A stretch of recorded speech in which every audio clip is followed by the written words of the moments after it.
Председателот Иванов денеска во Будимпешт оствари средба со својот унгарски колега Јано Шадер. Претходно Иванов во интервју за унгарскиот весник Маџар Хирлап истакна дека ниту едно решение на кризата не смее да го поткопа унитарниот карактер на државата и мора да биде во насока на заштита на државните интереси. Шефот на државата посочи дека главната причина за продлабочување на кризата е тиранската платформа, која стана услов за формирање на влада.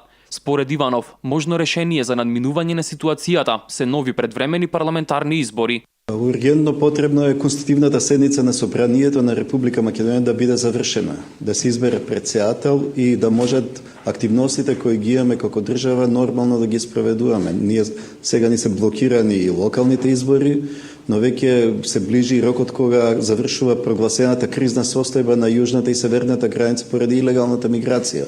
Значи тоа е неопходно, а второ е мнозинството да се откаже од тиранската платформа за да може да го добие мандатот за да се формира влада која ќе почне да се справува со сите овие предизвици. Ја тоа јавно го кажав, има правни пречки, правните пречки би се совладале доколку заврши конститутивна седница и политичка пречка да се отфрли и да се осуди платформата од Тирана. Унгарскиот председател Јано Шадер, потврдувајќи ја нивната поддршка на заедничката пресконференција со Иванов, посочи дека долгорочните намери на Република Македонија се јасни. Членство во НАТО алијансата и Европската Унија. A NATO csatlakozás esetében közel 10 éve, az uniós csatlakozás tekintetében pedig már több mint 10 éve hitegetjük a Makedon köztársaságot.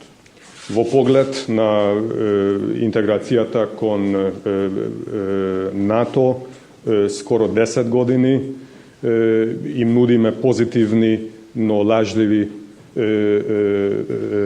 забелешки и ветувања на нашите македонски пријатели. Во поглед на интеграцијата кон Европската Унија, ова се случува веќе над 10 години. Председателот Иванов во Будимпешта оствари средби со унгарскиот премиер Виктор Орбан, како и со председателот на парламентот Ласло Ковер.